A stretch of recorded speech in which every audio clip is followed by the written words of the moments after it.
Hi, this is Shanman from OGSP Productions, and today we will be continuing our modern look at the Sonic the Hedgehog franchise with Sonic 2 for the Sega Genesis. As I stated in my Sonic 1 review, my primary access to Sonic games at the time was through my preschool's Sega Genesis. Back in preschool, everyone wanted to play Sonic 2. It was always the game running on that Genesis, and if you wanted a chance to play, you had to get in line. I wouldn't be able to give Sonic 2 the proper playthrough it deserved until Sonic Mega Collection Plus for the PlayStation 2, released in November of 2004. I wanted to start off with a commonly overlooked but important fact about Sonic 2's development. Yuji Naka, the man many people consider to be the father of classic Sonic and lead programmer of Sonic 1, was not originally on the team that would make Sonic 2. Naka left Sega following the release of Sonic 1 due to disagreements with corporate policies. Mark Cerny, who had recently founded Sega Technical Institute, or STI, and who would much later serve as the lead architect and producer of Sony's PlayStation 4 and PlayStation Vita, met with Naka and convinced him to rejoin Sega by offering him a higher salary and more creative freedom on future projects. Sonic 2 also brought back Masato Nakamura as the lead composer for the game's soundtrack, as this would be Nakamura's last time composing Sonic music until 2006, where he would return to remix Sonic 2's ending track and produce Sweet Dream in Sonic 06 with Akon. Like, the Akon who sings Smack That. The game was released on November 24th, 1992 in North America on a Tuesday, and the day would be forever dubbed Sonic Tuesday. This hype was created from the success of the original Sonic as well as the $10 million advertising campaign Sega pumped into it. Sega knew there was a lot riding on Sonic 2 as Nintendo had released Super Mario World on the Nintendo's new 16-bit SNES shortly after the original Sonic's release in the States. Sonic 2 would be Sega's answer to the fans that Sonic was here to stay and compete with his new rival. So does Sonic's second worldwide appearance on the Genesis outperform the original, and what Nintendo had out at the time? Let's find out. Sonic 2's plot takes place on West Side Island, where Sonic ventured to in his personal biplane coined the Tornado from South Island, where Sonic 1 took place, looking for adventure. Shortly after arriving to this new island, Sonic meets the technically minded two-tailed fox, Miles Prower, also known as Tails. Sonic finds him inspecting his plane and agrees to let Tails accompany him while he explores the island. Robotnik returns as well, following Sonic to West Side Island, where he proceeds to capture the island's animals to rebuild his Badnik army and create his ultimate weapon, the Death Egg. During his expedition, Robotnik, or Eggman, also detects the presence of the 6 Chaos Emeralds as well as the lost 7th Emerald spoken about in the island's legacy.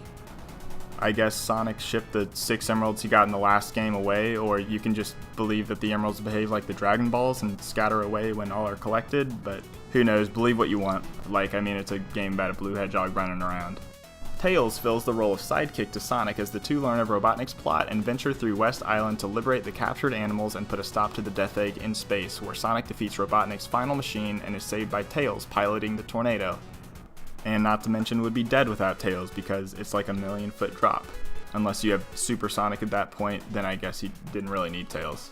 Regardless, the two become most boys through the adventure, and Tails locks in his place as Sonic's first of many anthropomorphic buddies.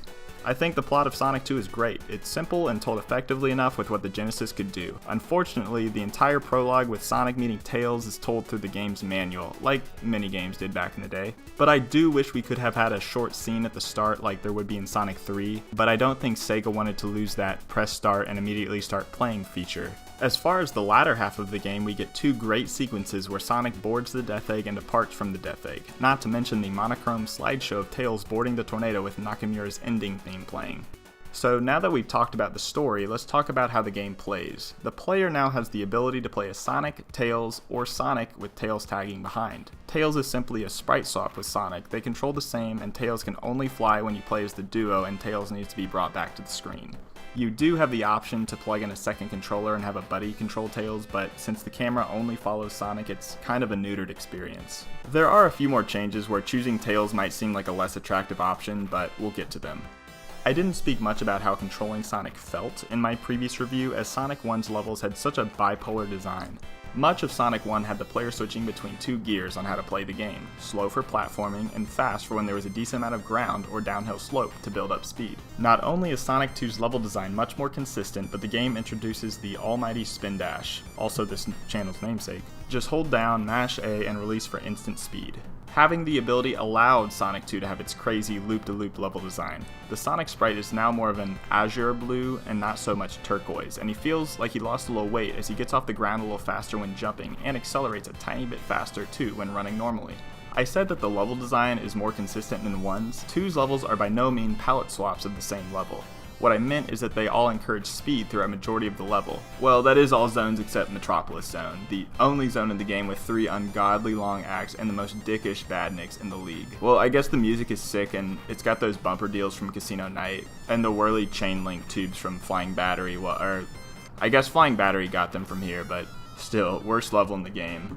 But let's talk about the levels in order. You start off with Emerald Hill Zone, basically a Green Hill Zone clone. Honestly, I never really liked it as much as Green Hill Zone because I thought Green Hill Zone had a more interesting backdrop with like waterfalls and such. Here you're just getting a cornfield with some sparkling water.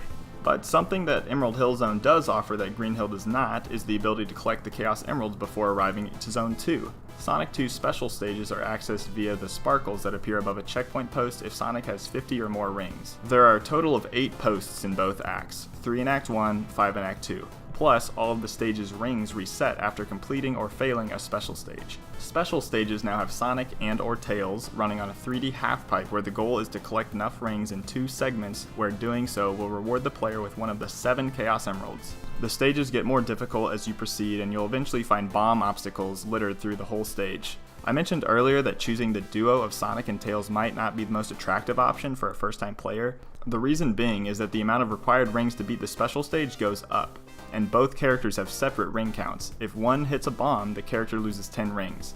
Unless you have a second player who you really trust, the special stages become unnecessarily more difficult, as the AI-controlled Tails will move to the controller input but with a half-second delay.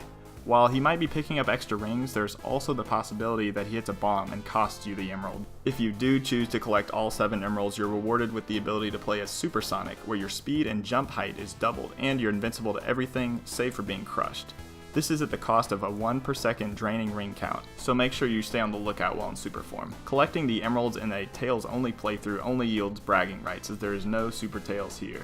Moving right along to Zone 2, Chemical Plant. Like I said in my Sonic Mania review, I never had the same heart-on that other folks have for this zone. Music is great, but that Rising Water, Mega Muck section always got me as a kid. And the part with the receding platforms that if you don't know what to do ahead of time, there's a 90% chance that you're going to fall and be forced to redo that section of the level again. Aquatic Ruin, low-key way underrated zone. It does have water, but you can actually finish without touching the water at all. Plus, the grounder robots are sick.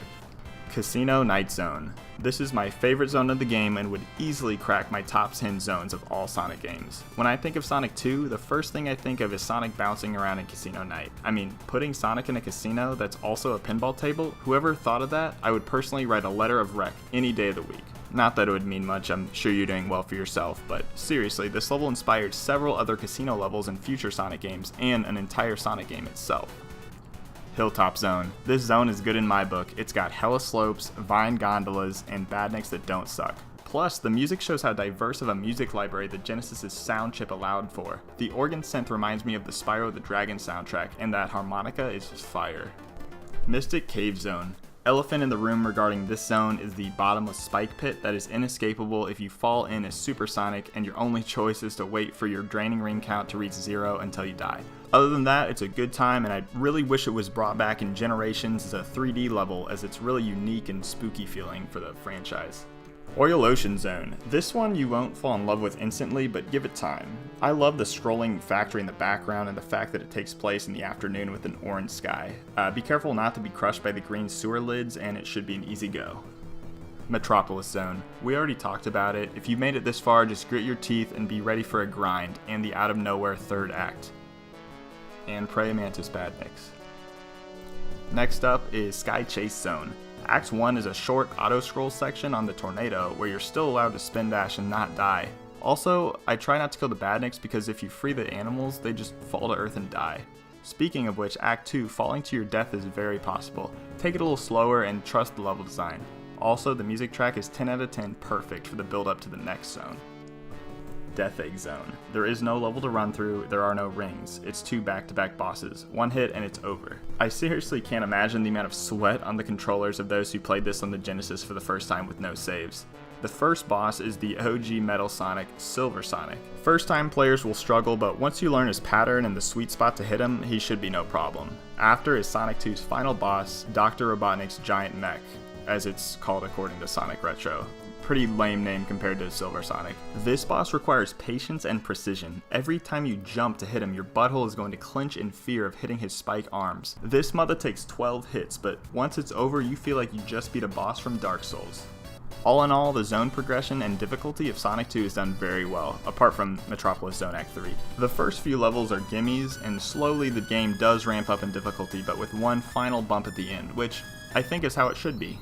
Sonic 2 to this day remains several fans' favorite in the series. Personally, I would have to give it to the masterpiece that is Sonic 3 and Knuckles, but I can definitively see why one would choose this as their favorite title. 400,000 units of Sonic 2 were sold day one of release and over 6 million in the lifespan of the Genesis. It remains the second best selling Sonic game of all time behind the original and right in front of Heroes. In 1992, following this game's release, Sonic was at the height of his popularity. According to Sega of America's marketing director, Al Nilsson, Sonic was found to be more recognizable than Mickey Mouse in the 6 to 11-year-old demographic. With some more Wikipedia reading, I found this was never actually confirmed, but the fact that it's a rumor in the first place is nuts. That's going to wrap it up for Sonic 2. For all who made it this far, thank you for watching. I could talk about Genesis Sonic all day. The next review I'm going to do is over Sonic 3 and Knuckles. It will most likely be even longer than this review, as it remains, like I said, my favorite Sonic game to this date, and second favorite game of all time for that matter. This has been Shanman with OGSP signing off. Hope you enjoyed the video and have a wonderful evening.